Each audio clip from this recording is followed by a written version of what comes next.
back with part number 3 on the discussion of purgatory. And the third part begins with Martin Luther's excommunication. Now, we were talking when we ended with part 2 about Lateran 5, the Council of Lateran 5. And one of the things that Lateran 5 got right was the power of the printed word. Now, the Catholic Church feared that its teachings would be compromised by unheard of access to controversial pamphlets and documents that would be disseminated in Europe with relative ease. And we all know the story about Johann Gutenberg. He was a German goldsmith and inventor, best known for the Gutenberg press, which was an innovative printing machine that used movable type. Now, Luther, why he posted his 95 Theses came from a number of reasons. Luther was very well educated, and he had earned his doctorate in theology at Wittenberg in 1512. He had been ordained a priest in 1507, but he suffered from a case of moral scrupulosity. Today we would call it OCD, or obsessive-compulsive disorder. He had a morbid fear of mortal sin in saying Mass correctly, and this led to his starting Mass over on many occasions. And it was because if he didn't say the Mass prayers just right and given due attention, that the Mass wouldn't be valid and that he would go to hell. He used the sacrament of penance many times, sometimes up to 6 hours, to his confessor, and he still got no relief. And many of the saints have suffered from this OCD. Saint Teresa of Lisieux is one good example, and there are many others. It's a hell. It's a psychological hell. And he endured this with frustration. He would, for example, lay out in the snow to just do penance for his imagined sins. So he was invited by the prior to go to Rome in 1510. And he was about to climb, or he was in the process of climbing the famous Scala Sancta on his knees near St. John Lateran. And halfway up these stairs, he came to the conclusion that the penitential works that he had been doing, all these things that he was doing, wasn't getting him any closer to God, but he realized that Christ died for all sins, and all he had to do was to trust in God's mercy. Now, the little flower, St. Therese, the Catholic doctor of the church, compared herself with Luther and said there wasn't much difference between what she experienced and what Luther experienced. And also, while Luther was in Rome and he met some priests, they were ill-trained in theology. They realized that they didn't know how to say Mass correctly. And he also heard about Leo X and his partying habits, and also the abuse of raising money by selling indulgences. So he returned to Wittenberg and he began to teach, and he taught courses on St. Paul's epistles. In 1515, while teaching a course on St. Paul's letter to the Romans, he felt at peace about what he was about to do, because in chapter 1, verse 17, the words were in Latin, translated into English, "The just shall live by faith." So he found peace with God. That was how he got out of his OCD somewhat. And he focused on what he saw were abuses in the sale of indulgences. So he had to deal with this Archbishop Albert that we talked about before of Brandenburg. He was a bishop, and he became a bishop at only 24 years of age. It was below what you normally would be asked to achieve in terms of age for becoming a bishop. And Albrecht wanted to get a papal dispensation, and so Pope Leo, maybe I'm repeating myself, but Pope Leo said, okay, you could be an archbishop, we'll make an exception, but I'll have to get some money from you. And so he asked Albert for 20,000 ducats, and remember, a ducat was worth $800 in our money today. So Albert borrowed money from a southern German banking house, the Fuggers, and then set about to pay back the loan with an agent of the Fuggers, really just by his side, and he had his cash box in hand. Now, to raise the necessary funds, Albert promoted the sale of indulgences for building the church in Rome, St. Peter's. So half the money went to Rome, to Leo, and then half went into his own pocket. Now, we had talked about Tetzel, the Dominican monk. He sold these indulgences in Germany with the official permission of this young archbishop. Now, Albert, after Luther sent him these 95 theses, we're going over material we've been through, submitted a copy of them to the counselors and to the professors of Albert at the University of Mainz.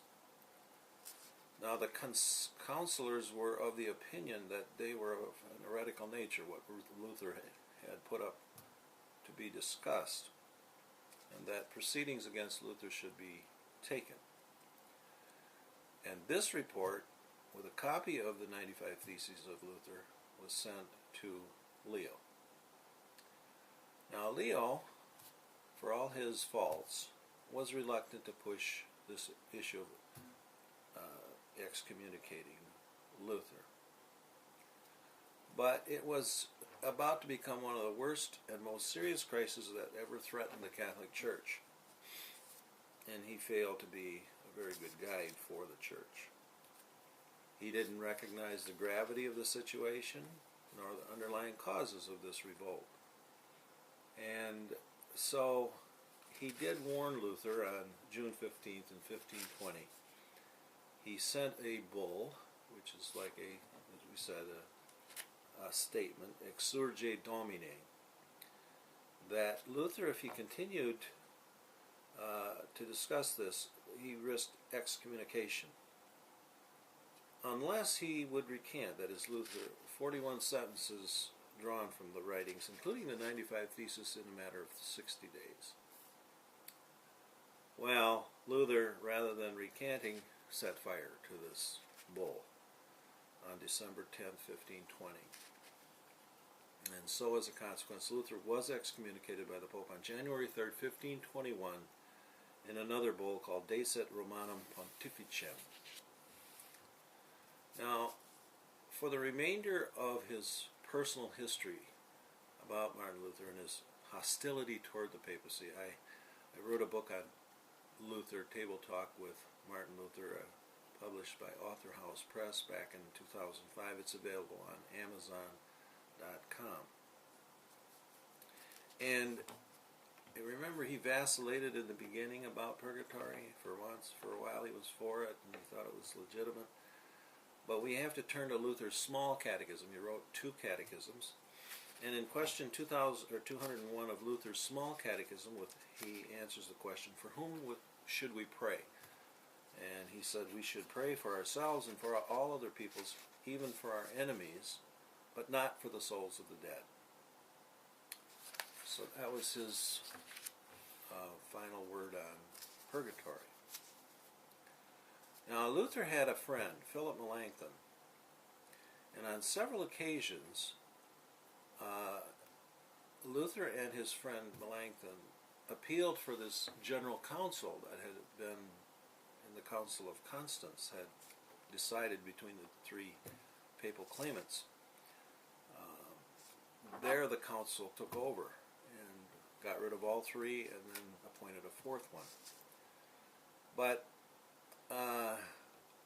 in the meantime, Pope Paul III, he had a request from the German Emperor Charles V, then the pressure of public opinion, to convoke a general council to be opened May 23rd in 1537 at Mantua. It didn't convene there because we'll explain why later. In 1530, Charles V, who was now the Emperor of the Holy Roman Empire, he was at least elect, called together the princes and the cities of the German territories at a meeting in Augsburg. Charles sought unity among them to fend off the attacks of the Turkish armies in eastern Austria. So he called upon the Lutheran nobility to explain their religious convictions with the hope that the controversy swirling around the challenge would be resolved, the Reformation. Melanchthon, as we said, a close friend of Luther and a professor of New Testament at Wittenberg University, was called upon to draft a common confession for the Lutheran lords and free territories. The resulting document, called the Augsburg Confession, was presented to the Emperor on June 25th, 1530. Now, I don't want to go into the Augsburg Confessions. It's a very lengthy document, but basically it says that customs that we had in the Catholic Church were obsolete, and so basically they rejected purgatory. And not only that, but sacramental penances, temporal punishment due to forgiven sins, and so forth. In 1537 now, Luther published a significant work, the Smalcald Articles, requesting a Christian council to discuss the beliefs of himself and other reformers, although by this time Luther had become increasingly hostile toward any action of the Pope and considered the papacy the Antichrist. Now, Philip Melanchthon, who had authored the Augsburg Confession, signed the articles of the Smalcald Articles with the most conciliatory qualification. He signed it saying, "I, Philip Melanchthon, approve that the foregoing articles is pious and Christian, but in regard to the Pope, I hold that if he would admit the gospel, we would also permit him, for the sake of peace and the common accord of Christendom, to exercise by human right his present jurisdiction over the bishops, who are now or may hereafter be under his authority." So, Melanchthon wanted to have the Pope involved. Now, Melanchthon and Luther took different positions later in life, with Melanchthon always hoping for some kind of reunion with the Catholic Church, but not so Luther. Now, the Catholic Church responded to this, but it wasn't a council that anybody who was a Lutheran wanted. Pope Paul III, who was Pope from 1468 to 1549, who reigned from 1534 to 1549, attempted to convene a general council, planning at first to begin in Mantua on May 1537, but because of opposition of the Lutheran princes and the refusal of the Duke of Mantua to assume responsibility of maintaining order, Paul convoked for a second time a council at Vicenza, scheduled to begin May 1st, 1538. Now, political frustrations delayed the council's opening in Vicenza, since the Lutherans would have no part in a council presided over by the Pope. Emperor Charles V, though, was resolved to reduce the princes to obedience by force of arms. So to this, Paul didn't object, and promised to aid him with 300,000 ducats and 20,000 infantry. So we're getting into a battle here. Interestingly, in 1520, Charles, who began as Charles I of Spain, left Spain to take possession of the German Empire to which he had been elected. Now, the French King Francis I, who had been his rival for the dignity, Leo had thought that his interests in Italy were endangered by Charles's election. So in spite of opposition from Rome and France, Charles was elected, and everybody received the title. He received the title Emperor-elect. Now, in 1521, this partying Pope, Leo X, died, and it brought Adrian VI to the papacy. Now, he inherited the debts of Leo, as well as the corruption of the Roman Curia, which he openly acknowledged. This was delightful to the Protestant movement. He truly stood alone, Adrian, ignored in his appeals to prevent the eventual fall of Rhodes to the Muslims, the city of Rhodes. His energies depleted. Adrian died after only 2 years in the papacy, and his successor was Clement VII, who reigned from 1523 to his death in 1534.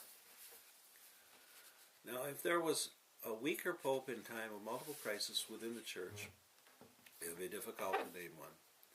Clement was a vacillating political leader, for one thing. His on-again, off-again alliance with Charles led to the famous sack of Rome in 1527. When Clement assured the papacy, Francis and Charles were at war when Clement assumed the papacy. Now, it's difficult to imagine the distractions that being head of the Papal States led to Clement's ineffectiveness in dealing with the Protestant revolt. The Pope's wavering politics also caused the rise of military factions inside his own Curia. One of the cardinal's soldiers pillaged the Vatican and gained control of the whole of Rome in his name. Now, Clement was totally humiliated by his own cardinal, and he left. He just tried to get away. But there was this invasion of these Protestants coming down.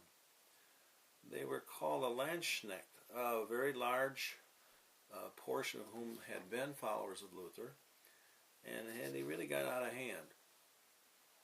They practically forced the cardinal, or the Constable Bourdon, now in supreme command, to lead them against Rome. On May 5th of 1527, they reached the walls of Rome, which, owing to Clement's confidence in the truce he had concluded, were defended by only 5,000 soldiers. Clement had barely time to take refuge in the castle of San Angelo, and for 8 days the sack of Rome continued.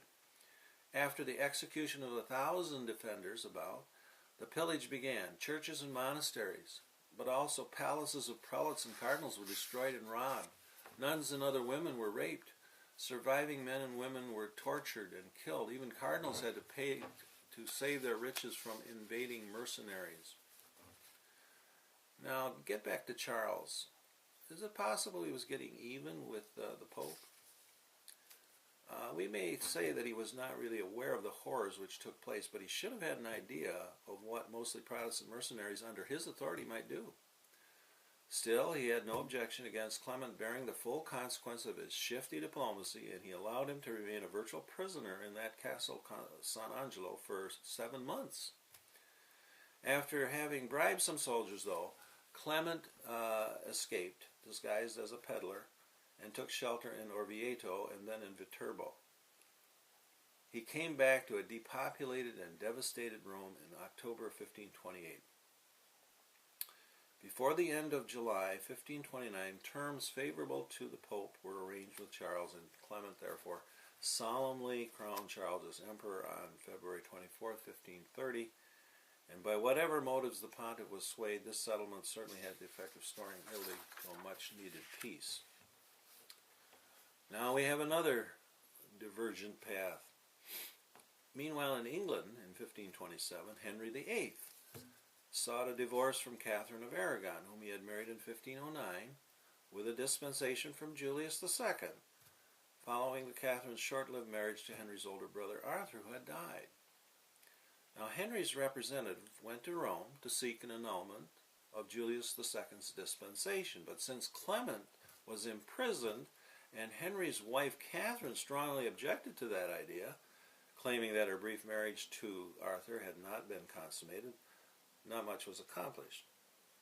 However, Clement met at Orvieto with the king's envoy, and Clement was anxious to gratify Henry, and he opted for a preliminary decision by the English episcopate. However, the Emperor Charles, whose origins lay in Spain, which was the home to Catherine, put Clement between a rock and a hard place.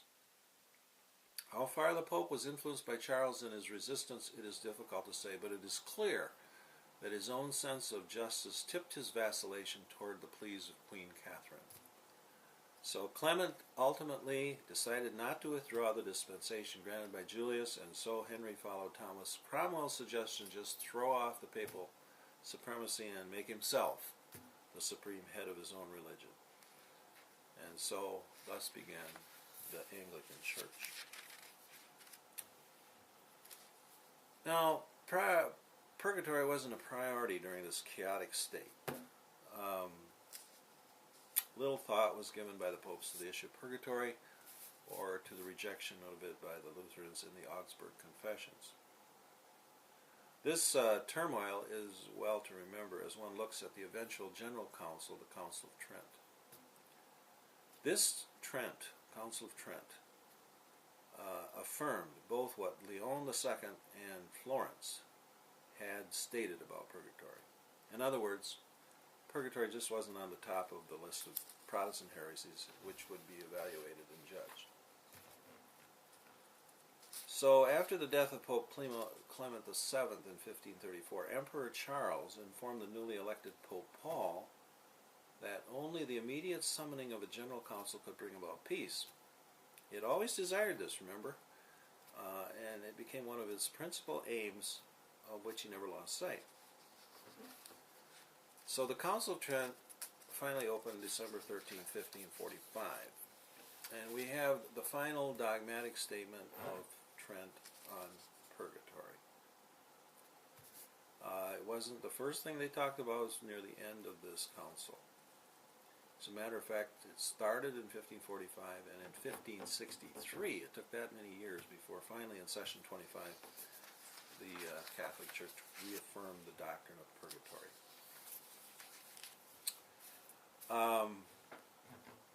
Now, from official Catholic Church teachings, the doctrine of purgatory is to be accepted by Rome and Eastern Rite Catholics, as is the efficacy of indulgences.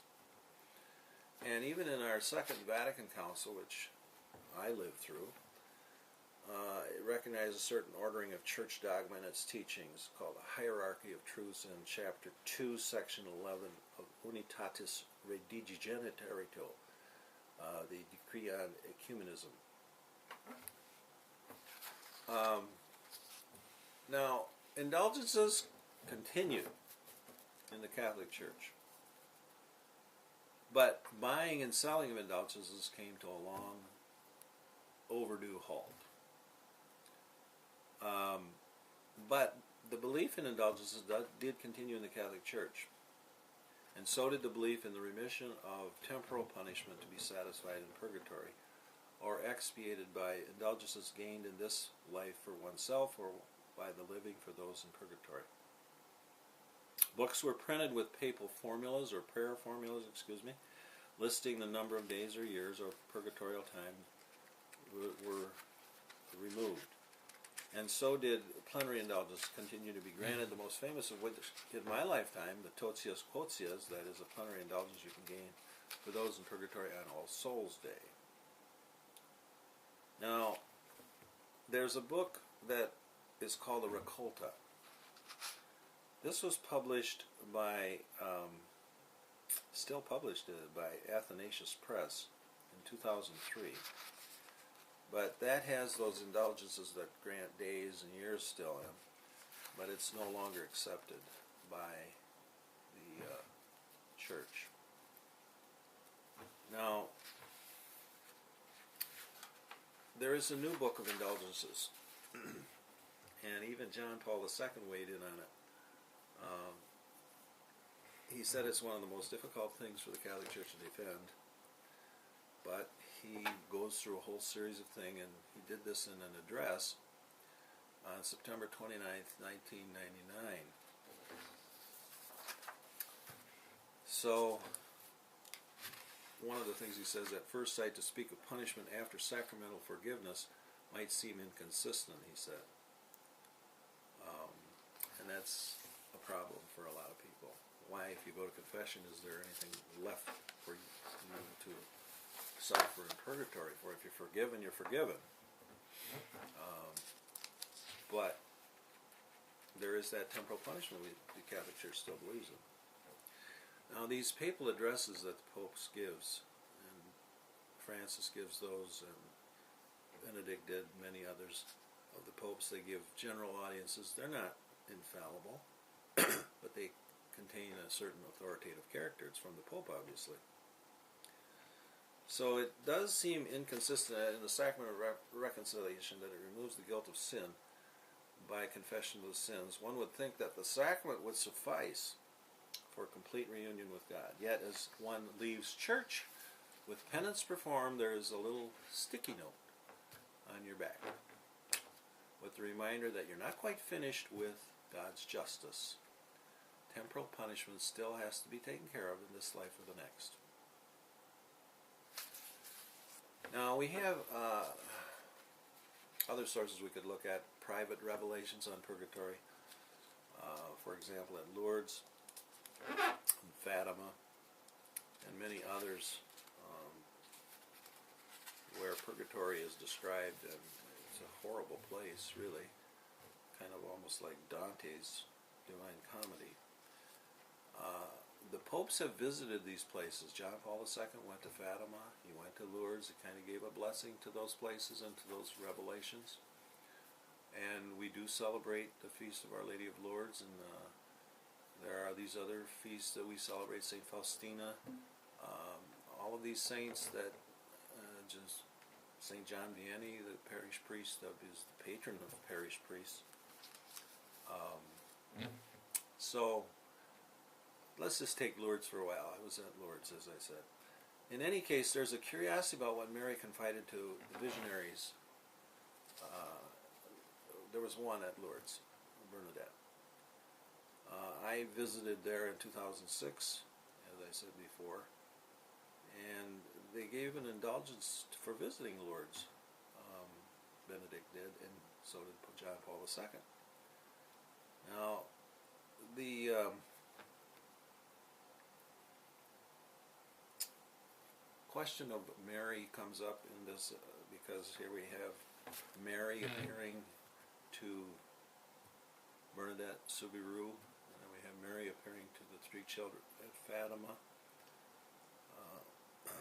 The Immaculate Conception came out of this. This was defined as a dogma of the Catholic Church, so we have Immaculate Conception, the idea that Mary was conceived without original sin from Pius IX in 1854.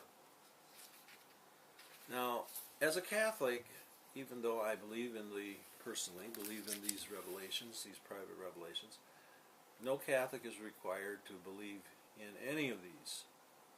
You can dismiss them as without any reason whatsoever. You don't have to. The only thing you have to believe in is revelation in the gospel and what the Church calls tradition, the conciliar statements. Now in Fatima, Lucia was told by Mary, I want you to come here on the 13th of next month to recite the rosary every day. Then she added something the children had never heard before.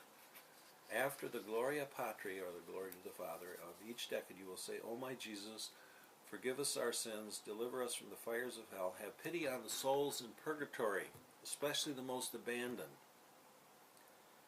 Now when Our Lady of Fatima told us about a young girl who would remain in purgatory until the end of the world, she wanted to remind us of our own possible place in the life to come, and she wanted to help us.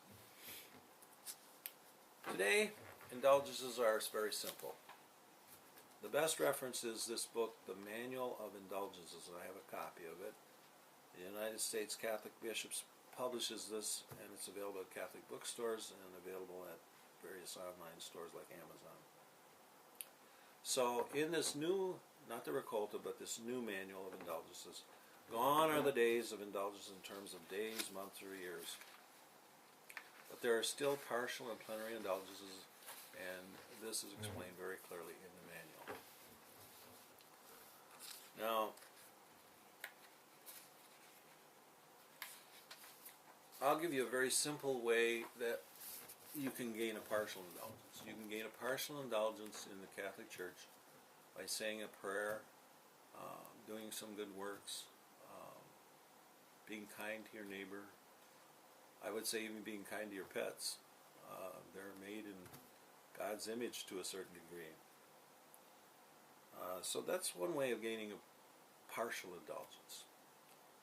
You can gain money again by giving money to the church, and I just hate to bring that up again, but that's still part of a good thing. It's an alms giving, and give to various charitable donations. Companies that aren't just ripping you off, but actually go, like the Catholic Relief Services, and there are others in other faiths that help people. I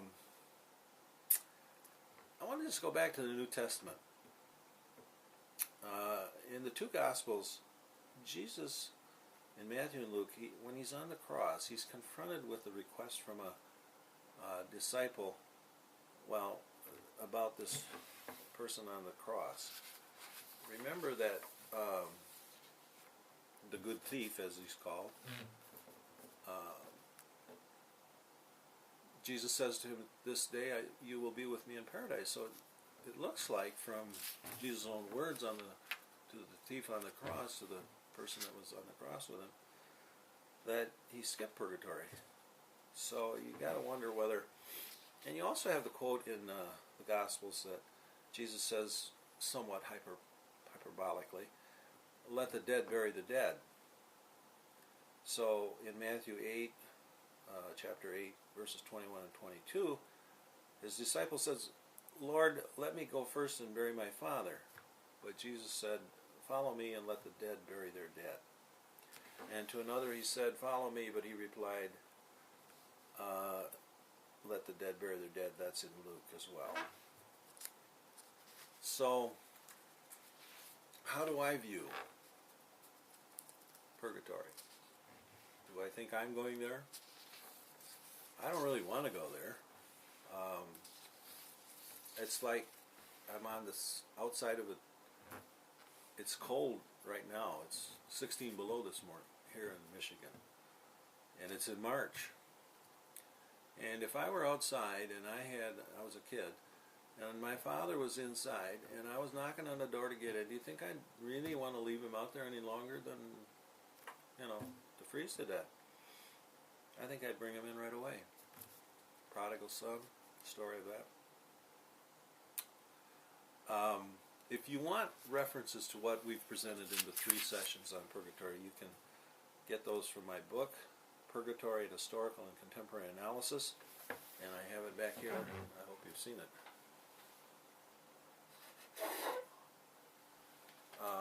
This is available online at Amazon. And with that, we conclude our 3 sessions on purgatory.